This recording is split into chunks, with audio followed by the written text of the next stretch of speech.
Okay, welcome back to members of 121 Community Church in Grapevine, Texas. Our ongoing study in Rudolf Otto and his Naturalism and Religion. We're going to take a look at pages 160 to 194. And basically it will cover the entire chapter 7. And it is entitled Negating Darwinism, but I've inserted 3 Greek concepts into the 3 blocks that more or less will be the recall triad for this lesson. They are dunamis, potentiality, then energia Padao, and energia Padao is actualization through leaps in the evolution process, and then block 3, telos, or teleology. Because we already know from the previous lesson that the view of evolution in Scripture is the movement from dunamis to energia. In this lesson, Professor Otto is going to say that that movement takes place in leaps.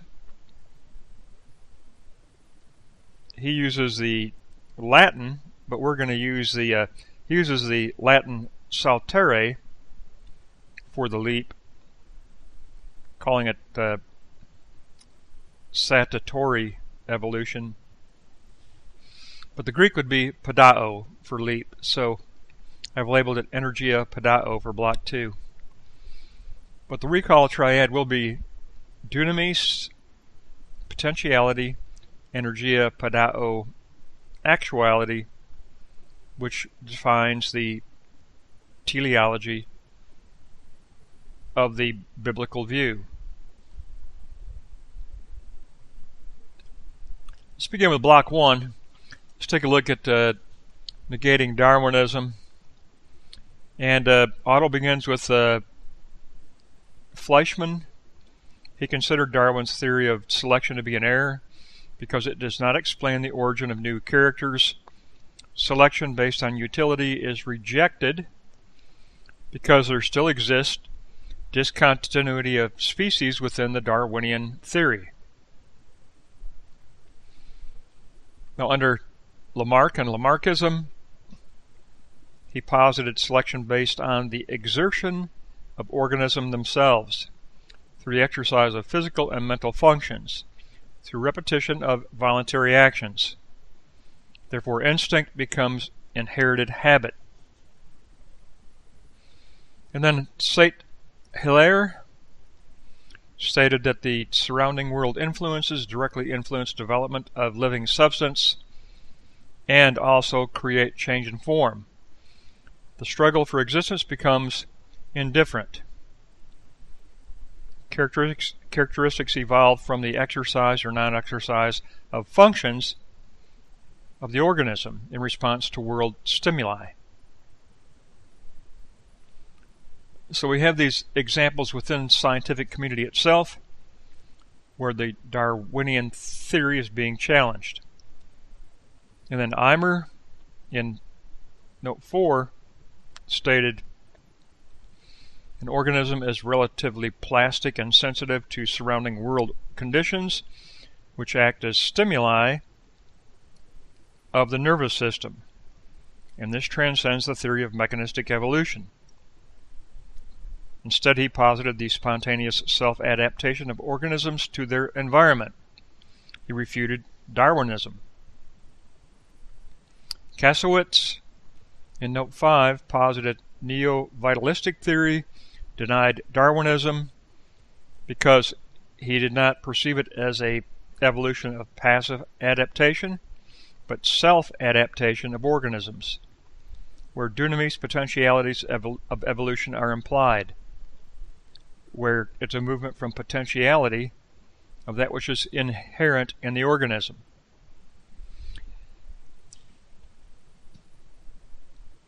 So if the denial of Darwinism is based on this idea of a dunamis potentiality that is inherent within an organism, then what does it mean to move on toward actuality?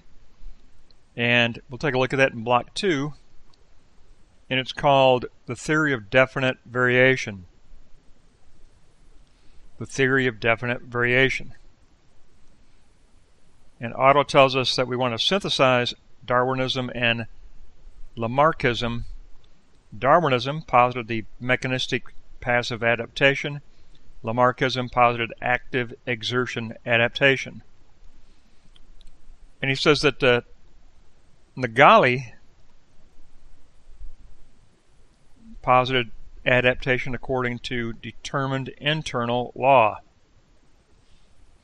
He rejected indefinite variation, and he accepted definite variation that takes place according to predetermined internal laws of growth, which is indifferent to utility. New species transition out of a visible leap. Every member of a character depends upon the others. It's a evolution by a leap, by visible leaps. Not slow incremental, but new species transition out of a visible leap. So if we take a look at Nagali and Block 2, Note 2, his theory does lend support to teleological considerations. This is saltatory evolution from the Latin saltare to leap, and so it's a leap of action dunamis potentialities in a definite direction according to internal law as an innate impulse to development. A very definite challenge to Darwin. So if we take a look at additionally the work of de Vries in Block 2, Note 3, he stated there is variability, the gradual and isolated change that Darwin posited, but there's mutability, which is saltatory change in a leap in a large scale. Mutability accounts for transitions from species to species, reaching a new state of equilibrium, where individual variation can then take place. Again, the saltatory evolution. So if we take a look at Eimer's orthogenesis, in Note 4, organization is due to internal causes.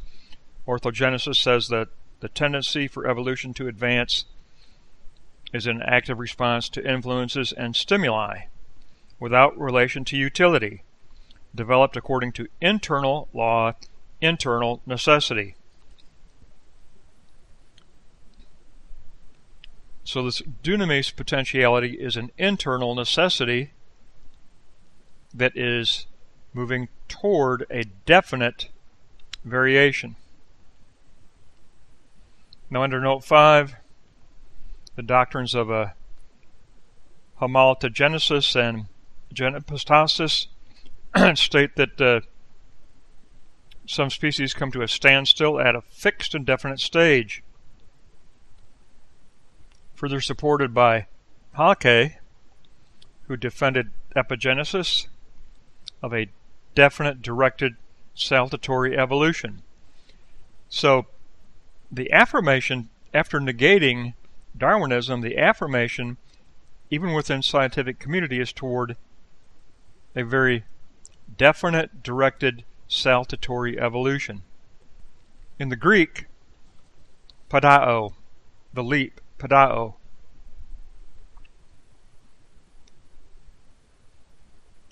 And so if you look at Block 2, Note 6, we can talk about spontaneous activity of the organism now.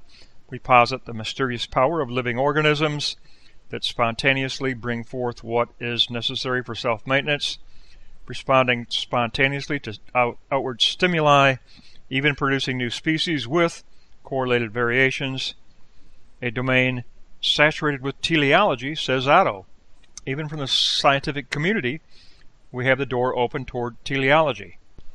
Now we find a area of congruence with the emerging new scientific perspective that challenges Darwinian theory.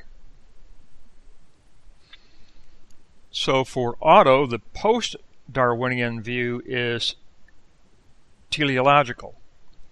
In Block 3, we're going to take a look at this teleology from a scientific and from a religious point of view. Now, if we look at the Darwinian theory, if you look at Block 3, Note 1, it stated that every organic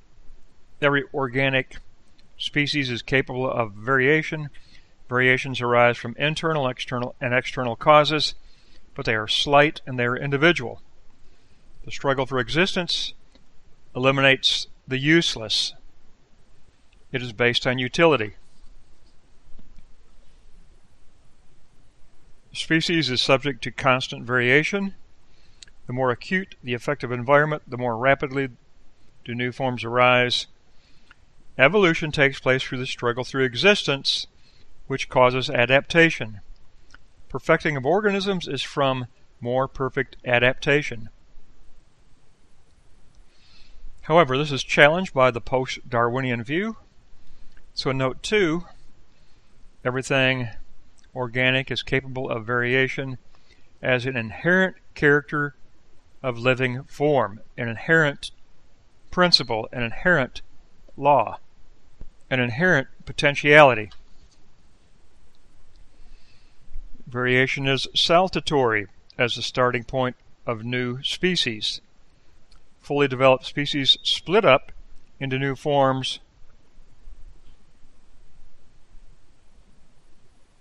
and the new state gradually becomes stable. When the struggle for existence is weak, that's when new forms arise. The struggle for existence stands in the way of new developments. Forms in the process of arising do so as separate from the struggle for existence. Perfecting of species has nothing to do with the struggle of existence. New species arise as morphologically higher states, transcending the mechanistic view. Again, all based on this saltatory internal law, as an internal potentiality moving toward actuality. So, Block 3, Note 3, Otto gives us his conclusion. Darwinism is an unsuccessful hypothesis. The new post-Darwinian view opens up the acknowledgement of the legitimacy of an interpenetrating the world in a religious sense through introducing teleology. The necessity of upward development supports this. From the post-Darwinian view, nature now allows room for belief in a higher wisdom that guides the natural. The post-Darwinian view of a theory of definite variation, of an energia Padao, an actualization that takes place in leaps, that supports teleology. The doors open for theology. Because remember, for Otto, Darwin was rejected. He rejected the theological position because he was non-teleological. Post-Darwinian thought opens the door for teleology. Therefore, a recall triad becomes negating Darwinism by positing a theory of dunamis potentiality within a species that seeks to realize itself through internal force. Internal force. Dunamis potentiality is implied in evolution. How does that become actualized? It becomes actualized in Block 2 as energia Padao, as a leap in the evolutionary process. And if you look at that Block 2, Note 2, it came from Nagali, where you use the Latin saltere to say that there's an innate impulse to development that moves according to leaps. Satatory evolution. Satatory evolution. Satatory evolution in significant leaps, which would account for the leap from the animalistic to the human consciousness. But we will not use the Latin. We will take up the Greek Padao. So I've labeled it energia Padao, actualization in leaps within the evolutionary process. And so Otto tells us in this lesson that the dunamis potentiality moves toward energia actuality in Padao, significant leaps and gaps, and that gives us room for the religious influence of teleology. We found a place of congruence. Very significant. It builds on the lesson we just finished, where we looked at the movement from dunamis to energia as the biblical view of evolution, and now we get a qualification of that evolution as Padao, great leaps in species that take place, especially from the animalistic to human consciousness. Doors open now for teleology. We have a very definite view of Professor Otto's positive response to negating Darwinism. And that's going to give us a great additional lesson to couple with the lesson we just finished. That's all of Chapter 7, pages 160 to 194. We pick up next time in Chapter 8.